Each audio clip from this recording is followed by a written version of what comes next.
9월 초에 대장장이 컨셉의 그 국내 액티브 ETF가 ETF인데 투자 유의가 됐거든요. 왜 투자 유의인가 했는데 이게 보니까 올해 코리아 대장장이 액티브가 연에 44%가 올랐습니다. 그래서 기초지수보다 그 대장장이 액티브를 만들기 위해선 기초지수를 셋업해야 되는데 그 기초지수보다 30%도 높아가지고 이제 문제가 된 거예요.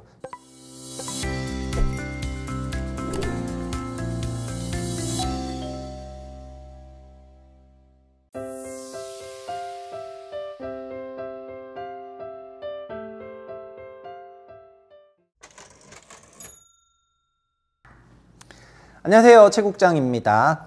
오늘은 또 액티브 ETF의 3대장이라고 하는 타임폴리오, 코액트, 그 다음에 에셋플러스, 그 중에서 에셋플러스를 좀 얘기해 보겠습니다. 우리 채널에서는 타임이랑 코액트는 지금 한국에서 액티브 ETF를 하는 곳 중에서는 제일 좋다, 제가 이런 말씀을 계속 드리고 있는데, 왜냐하면 타임은 일단은 성과로 드러내고 있고, 그 다음에 그 타임폴리오를 대상으로 이제 세미나를 많이 해봤던 입장에서는 그 타임폴리오 매니저나 ETF 본부가 어떤 방식으로 주식을 하는지 알기 때문에 이제 주식을 잘한다는 거를 그냥 이미 체득하고 있는 그런 상황인데, 성과가 뭐 증명을 하고 있잖아요. 나스닥 ETF든 S&P 액티브든 이런 ETF들을 보면은 또 그것뿐만 아니라 뭐 AI 관련해서도 그렇고 차이나도 그렇고 또 K컬처도 그렇고 타임의 ETF 라인업은 개수도 집약적이고 그 다음에 매우 집중적인 그런 투자 패턴을 보이고 있고, 코액트 삼성 액티브 같은 경우에는 장기성, 글로벌 AI 로봇, 그 다음에 바이오 이런 쪽에 확실한 경쟁력을 가지고 있고 수출기업 탑30 이런 액티브들도 있기 때문에 내년에 되게 기대가 되는 그런 상황이거든요. 그래서 제가 봤을 때는 제일 잘하는 건 타임이고, 그 다음 코액트는 좀 따라가는 입장이지만 어쨌든 그 인적 구성이라든가 매니저 풀을 봤을 때는 코액트가 높게 올라설 거라는 생각이 들긴 드는데, 에셋플러스 좀 다뤄달라 이런 말씀을 하셔가지고 저도 이제 간만에 가봤습니다. 에셋플러스는 지금 사무실 위치가 아마 판교에 있을 거예요.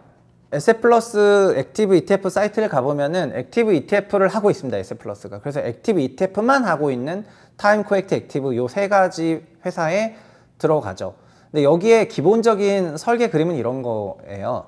뭐냐면 시장지수 수익률이 이렇게 간다면 1등 기업 포트폴리오는 그보다는 좀 더 이제 높낮이가 있지만 결국에는 장기 투자하면 할수록 1등 기업으로 구성된 포트폴리오가 더 높고, 그 에셋은 이런 걸 추구한다는 거죠. 그보다 더 높은 걸 추구한다는 겁니다. 에셋은 그러니까 요 중간에 있는 거는 1등 기업으로 구축된 패시브 ETF를 말하는 거고, 에셋플러스는 1등 기업으로 구축된 액티브 ETF를 말하는 거겠죠. 이들이 지향하는 목표가 된다는 겁니다. 항상 이렇다 이런 것이 아니라 에셋의 생각은 그런 거 아니겠습니까? 시장지수 이렇게 가면 1등 기업은 더 가고 자기는 이렇게 간다. 뭐 아주 당연한 얘기를 하는 거라고 생각을 합니다. 근데 액티브 ETF를 어떤 종류를 파는지 보면은 여기도 많이 하는 건 아닌데, 주제는 플랫폼 액티브, 그 다음에 대장장이 액티브, 영 에이지 액티브, 그 다음 다이나믹 시니어 액티브로 되어 있어서 아래 거 두 개는 세대로 구분하는 거고요. 그러니까 이건 마치 타임폴리오의 K컬처 같은 거고, 이 다이나믹 시니어 같은 경우에는 이것도 소비라든가 바이오라든가 막 이런 것들로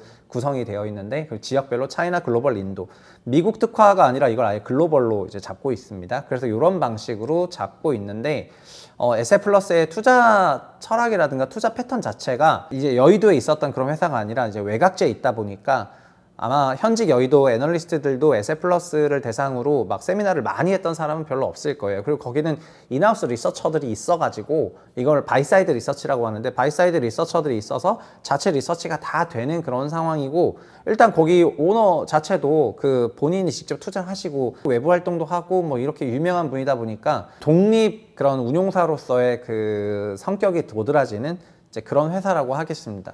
그러면은 여의도에 있는 그런 일반 자산운용사는 뭐냐? 여기는 공모펀드랑 사모펀드 중심으로 진짜 빡빡하게 돌아가는 그런 방식이라고 말씀을 드리고 싶습니다. 그러니까 매우 빡빡한 운용사의 정점이 타임폴리오고, 뭔가 독립 오마의 현인 같은, 이제 제가 느꼈을 땐 그런 건데 오마의 현인 같은 그런 느낌으로 있는 것이 에셋플러스를 포함해서 여러 회사들이 그렇게 있거든요.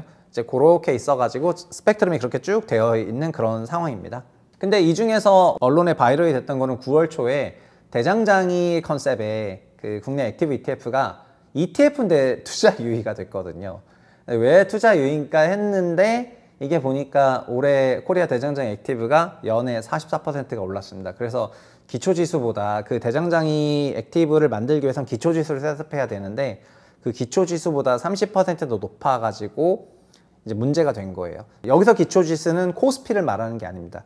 액티브 ETF도 추종하는 기초 지수가 있어요. 그 기초 지수를 만들고 0.7의 상관관계를 유지해야 되거든요.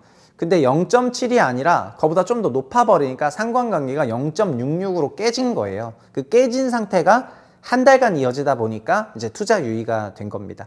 근데 액티브 ETF들이 상장 폐지되거나 하는 많은 이유 중에 하나가 상관관계 못 지켜서라거나 하는 등등의 경우들이 많거든요. 결국엔 패시브는 그럴 일이 없죠. 패시브는 기획한 대로 그냥 쭉 가는 건데 누가 더 복제 잘하냐의 차이에 불과하지만은 액티브는 매니저들이 액티브하게 운용하다 보니까 상관성이 깨지게 돼 있거든요. 근데 깨지지 않게 관리하면서 가야 되는데 이런 게 이제 하면 문제가 됩니다. 그러나 좋은 쪽으로 깨진 거기 때문에 사람들이 와 뭔데 액티브 ETF가 투자 유의가 되는지 아 뭐야 기초지수보다 더 좋았어?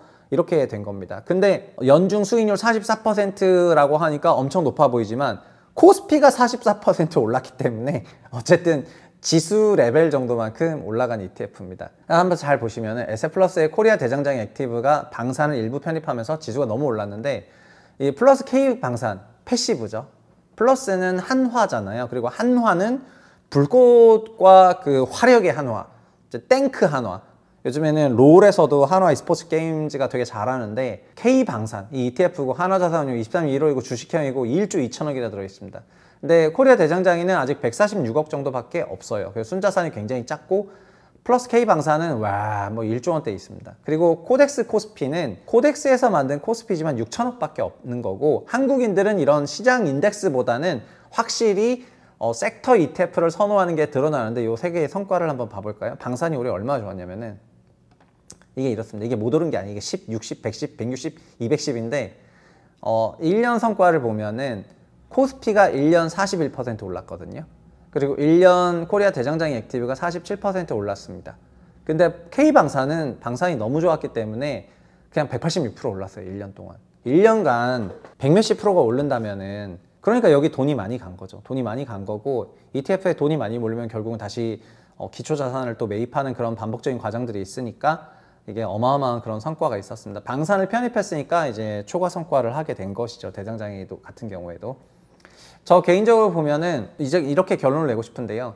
에셋플러스는 리치투게더라고 하는 매우 유명한 그 네임의 펀드가 있습니다. 여기는 그래서 운용 철학이 아주 확고한 그런 회사라고 하겠습니다. 그래서 그 운용 철학에 완전히 공감을 하시면은 그 리치투게더를 포함해가지고 액티브 ETF를 보시면 될 것 같습니다. 근데 이제 철학이 이제 제가 생각하는 것보다는 한 차원 더 높다 보니까는 뭔가 편하게 이제 딸깍하고 그렇게 가입할 수 있는 그런 상품들보다는 한번 생각하고 가입해야 되는 상품들이 액티브 ETF로 좀 많은 것 같습니다. 그리고 액티브 ETF들 중 전체적으로 가입 금액이 좀 작다 보니까 기초지수 대비 막 이렇게 들락날락하는 그런 부분이 적은 것으로 보아가지고 그냥 현재는 기초지수처럼 비슷하게 운용이 되고 있는 게 아닌가 이런 생각이 조금 듭니다. 아마 금액이 커지면은 좀 액티브하게 운용을 하겠죠. 여기는 이제 많은 사람들이 듣는 그냥 대중성 있는 뭐 아이유랑 뭐 GD랑 이런 이제 기획사를 만들어낸 하이브랑 뭐라고 한다면은 여기는 이제 매우 뭔가 스페셜한 그런 상품들을 만들어내는 그런 운용사니까 아마 매니아 분들이 계실 수밖에 없다고 생각하고 그런 매니아 분들의 자산이 여기로 들어가시는 것 같습니다. 에셋플러스도 액티브 ETF를 운용하기 때문에 이제 영상을 보시는 분들은 홈페이지 한번 가가지고 봐보시면 좋을 것 같고요. 다른 타임폴리오나 코액트 ETF랑 어떻게 다른지 액티브끼리 비교하는 거니까 어떻게 다른지 한번 찾아보시면 좋을 것 같고 그리고 비교는 비교나 구성 기본 종목이나 이런 것들은 ETF 체크라는 어플을 쓰시면 다 체크할 수가 있거든요. 이거는 ETF 투자하시는 분들은 필수적으로 다 깔아야 되는 그런 어플이라고 생각이 되고 요거 한번 체크하셔가지고 수시로 비교해 보시면은 이게 얼마나 고빈도로 그 다음에 아니면 어떤 방식으로 성과를 내왔는지 다 비교해 볼 수가 있기 때문에 이거랑 같이 활용해서 한번 검토해 보시면 좋을 것 같습니다. 어쨌든 에셋플러스도 액티브 ETF 시장에 발을 내딛었고 3대장으로 꼽히는 그런 운용사 중에 하나이기 때문에 더 좋은 성과를 냈으면 하는 그런 바람이고요. 열심히 해주시면 좋겠습니다. 오늘 여기까지 하겠습니다. 감사합니다.